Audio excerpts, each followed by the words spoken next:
The Oklahoma Sooners were one of the hottest teams in America at the end of the 2020 college football season. There's no denying it.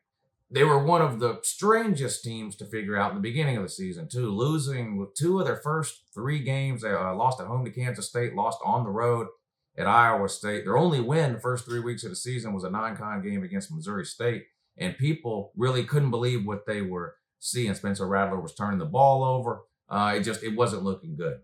They turned things around. They got really, really hot in the middle of the season and kept on rolling in, lose another game, finishing things off in the Goodyear Cotton Bowl with an absolute destruction of SEC East champion Florida Gators. What I want to do in today's video is take a look at Oklahoma's 2021 schedule. This isn't really a prediction video. I'm not going to give you a record. I do a whole series of prediction videos a little bit later in the offseason, but right now I'm picking some teams and just kind of going through their schedule. Normally when I do this, I try to compare the upcoming schedule to the previous year's schedule. So I would, does Oklahoma have an easier road in 21 than they had in 20, that kind of thing.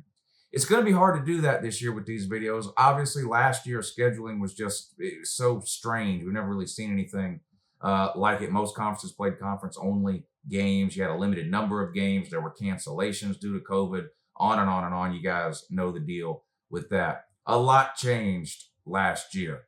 This year, back to normal, hopefully, with the scheduling, but last year was just all kinds of changes. One thing that hasn't changed, though, Oklahoma, the state of Oklahoma, that is, still 90% Indian owned. That's right, thanks to the good people over at the Supreme Court of the United States, Oklahoma is basically a reservation for white people.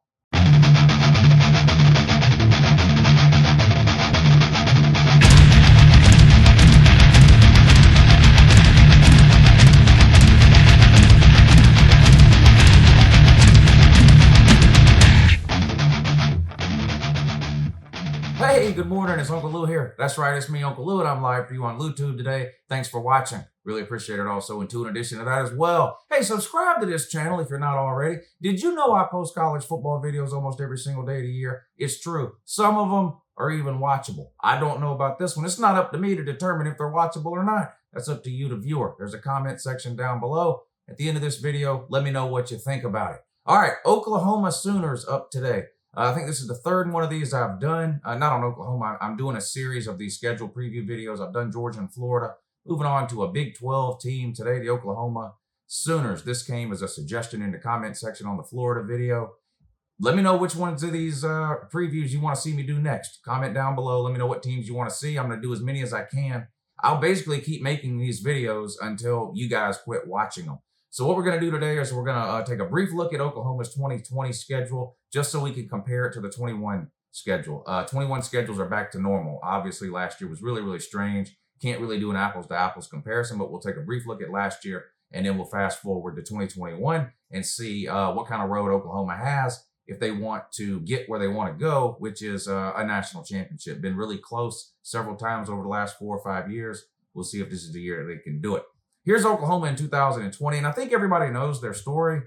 They did have a non-con game. They were one of very few teams in America that actually did play a non-con game. They kicked things off week 1 with that game against Missouri State, and obviously they beat them 48-0. Missouri State severely outmatched. You didn't learn anything about Oklahoma in that game, though. You don't really learn anything about your team in games like this. They then had a bye week, again, something that was kind of strange to have a bye week right off the bat like that. Then, right, they lost their next 2 games, home to Kansas State, on the road at Iowa State. Now, it turns out Iowa State was a pretty good team, so there's not really any shame in losing on the road at Iowa State last year. They then got hot. They had Texas the following week. People had wrote Oklahoma off. They were dead. They were unranked at this point in the season, and people really just couldn't believe that Oklahoma had gotten this bad this fast. Then they show up. They beat Texas like it seems like they do every single year. 4 overtime game, one of the best Red River shootouts we've seen in a long, long time. Oklahoma gets to win 53-45. Stop calling me. I'm doing LouTube. Where were we? 54-35, 4 overtimes against Texas, an amazing game. And that sort of set everything in motion for Oklahoma for the rest of the year. Spencer Rattler had a turnover issue in the beginning of the season. And maybe that was to be expected. He had never played before, at least had never gotten the start before. He was the guy last year heading into the season. And we had no real offseason. You saw a lot of first-time quarterbacks struggle. Spencer Rattler was one of them, but he seemed to get better as the year went along. Oklahoma's defense seemed to get better as the year went along. And if you've been watching me for a while, you know how crazy it is to hear me talk good about Oklahoma's defense. And am I trying to convince anybody that they were a top 10 defense last year? No. But they were way better than anything we've seen them put on the field defensively in a long, long time. Way better than what they had back in 2017 when Georgia beat them in the Rose Bowl. Way better than anything they had in 2018 or 2016 or 2019 or any other year that they made the playoffs or whatever. Vastly improved Oklahoma defense. And that combined with Spencer Rattler getting better from week to week to week, Oklahoma went on an absolute tear. They beat TCU, they beat Texas Tech, they beat Kansas, another bye week, beat Oklahoma State, bye week, beat Baylor. West Virginia game was canceled. Then they won the Big 12 title game in a rematch against Iowa State. And, of course, the Cotton Bowl, like we mentioned, they beat the absolute bejesus out of half of a Florida team. Just destroyed them 55-20. And really, all offseason, Oklahoma has been the team, or one of the teams anyway, that people are talking the most about when it comes to potential national title hopes in 2021. You got all the usual suspects being mentioned too. Clemson, of course, Alabama, of course, Ohio State, expected to be really, really good again. Georgia in the mix in some of those conversations. But Oklahoma's got a ton of talent coming back off of last year's team. Of course, Spencer Rattler will be year 2 now. They always have NFL wide receivers. They've got a great offensive line. Got to find a running back. And if the defense can continue to improve over what we saw even last year, I really think this could be the year that Oklahoma does get over the hump and maybe at least wins a playoff game.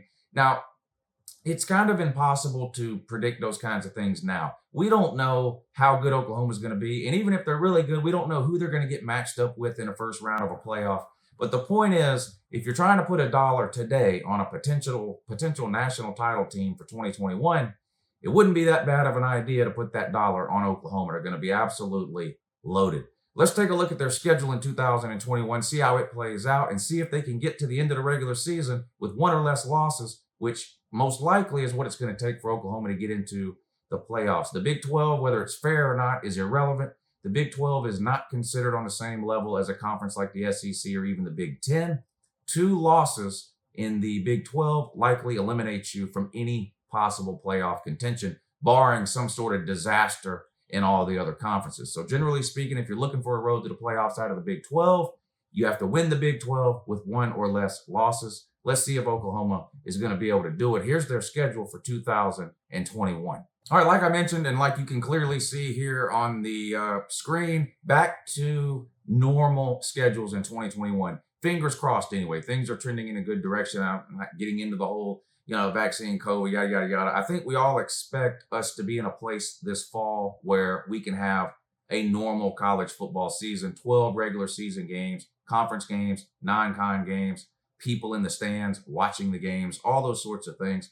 And you look here at Oklahoma's 21 schedule. They start off on the road at Tulane, the Green Wave, that game on September 4th, first Saturday of the season this year. Then they have another non-con game against Western Carolina, and then a non-con game that we all want to see, don't we? Nebraska. If you've been a college football fan for more than 10 years, you remember these games, Oklahoma versus Nebraska. One of the greatest rivalries, really, in all of football from the beginning of time till now. It's unfortunate the way this thing has kind of gone with Nebraska choosing to leave the Big 12 and join the Big 10. Oklahoma and Nebraska have been unable really to get together for a game in quite some time. They solved that problem for us this year, though. Nebraska's not a great team, clearly. They have struggled lately, hired Scott Frost. Everybody was all excited.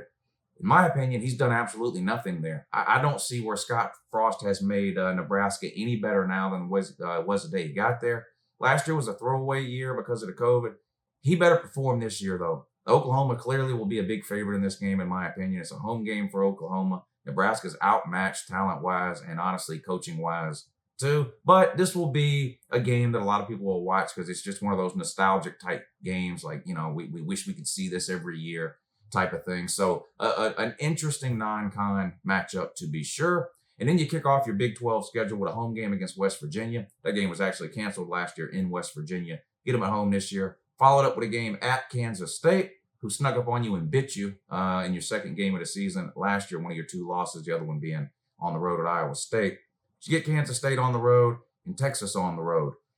Tricky games there. Back-to-back road games. October 2nd at Kansas State, October 9th at Texas. A lot of teams would choose to put a bye week before their big sort of rivalry game against Texas. I know Oklahoma's owned them lately, but still, this is one of those things where you kind of never know what's going to happen in one of these games type of deal.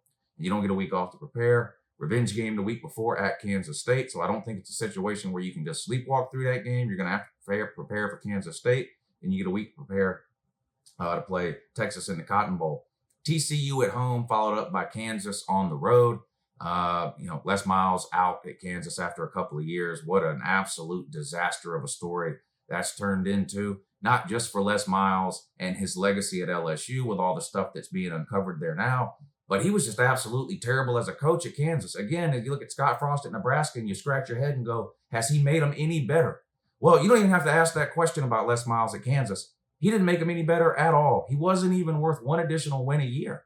And I have to admit that's something I was wrong on. I didn't expect Les Miles to show up at Kansas and turn him into a 10-win team, but I did think Les Miles was worth an extra win or two per year, and that just never panned out. So this could be addition by subtraction type of thing. You get rid of Les Miles because of what happened at LSU, but to be honest, he just wasn't working out there very well, in my opinion.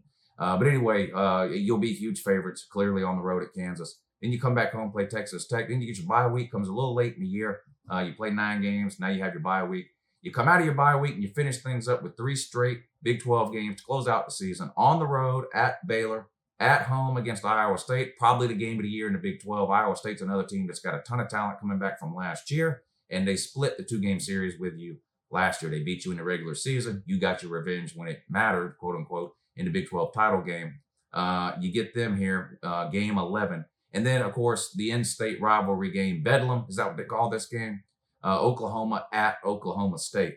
I'm sure Oklahoma and Oklahoma State consider this to be a big game and a rivalry game, an in-state thing, but I'm just being honest. As a college football fan, the average fan doesn't pay a whole lot of attention to this game in terms of big rivalry games. You ask people to start naming rivals, obviously Alabama, Auburn, Oklahoma, Texas, Michigan, and Ohio State. I mean, you'd name a lot of games probably before you got to Oklahoma at Oklahoma State, partly because Oklahoma just beats them like a drum every single year. You have to be out of your mind at this point. I don't care what happens in the first 11 games of the season for either Oklahoma or Oklahoma State. Oklahoma could be 0-11 heading into this game. Oklahoma State could be 11-0 heading into that game. You still have to pick Oklahoma. They just absolutely own Oklahoma State. I just don't know how anybody in their right mind at this point in time could pick Oklahoma State to win this game, even though you got to play them there. It just doesn't matter. Anyway, that's the schedule for Oklahoma in 2021. Hard to compare it to last year in terms of which schedule is harder or easier. I mean, you can look at conference games. The Texas is a neutral site game every single year. So, yeah, it says at Texas there. That doesn't matter. Both teams travel to Dallas to play that game. At Kansas State, well, they beat you at home. Got to figure it's harder to win on the road than it is at home, but still, I think we all know that was kind of a fluke loss last year to Kansas State. I don't expect them to be much trouble for you this year. You get West Virginia at home. You would have had to play them on the road last year, but it was canceled. And clearly you have a tougher non-con game in 21 than you had in 20 because we didn't have any non-con games in 20 with the exception of you playing that Southeast Missouri State Technical Institute of the Blind or whatever it was that you played. You can say what you want about Nebraska and how, they're not really up to snuff, and I agree they're not. They're better than the non-con team you played last year. So it's non-con. Clearly, your schedule is harder in 21 than it was in 20. Big 12, kind of a coin flip. You beat Oklahoma State at home last year. Maybe they surprise some people and get good, and that looks like a tough game at the end of the year. But again, how can you possibly pick Oklahoma to lose in that game? I don't know. You get Iowa State at home. That's easier than having to play there because I know this guy on YouTube that's a Big 12 guy, and he tells me all the time that Ohio State's never lost a home game. So that's good that you don't have to travel there. You get to play them in Norman, Oklahoma, which is good. At Baylor, listen, you play Baylor on the moon. Does it matter? No. Same with Texas Tech and Kansas. But anyway, that's Oklahoma's schedule. I know this isn't a preview or prediction type deal, but I've been saying it all along. I'm really high on Oklahoma, and that hasn't always been the case here on this channel. Their defense has been just so epically bad. And I know we're in an age of offense right now in college football where good offenses are beating good defenses, and the whole defense wins championship thing that doesn't really apply in today's college football. but you can't have the 130th ranked defense either. Oklahoma had the best offense in America for a couple of years in a row and couldn't win a playoff game. Why? Defense ranked in the 120s, and 1 year ranked 130. There ain't but 130 teams. I mean, they were just historically bad. So do you need a top 5 defense in today's football to win a national title? No.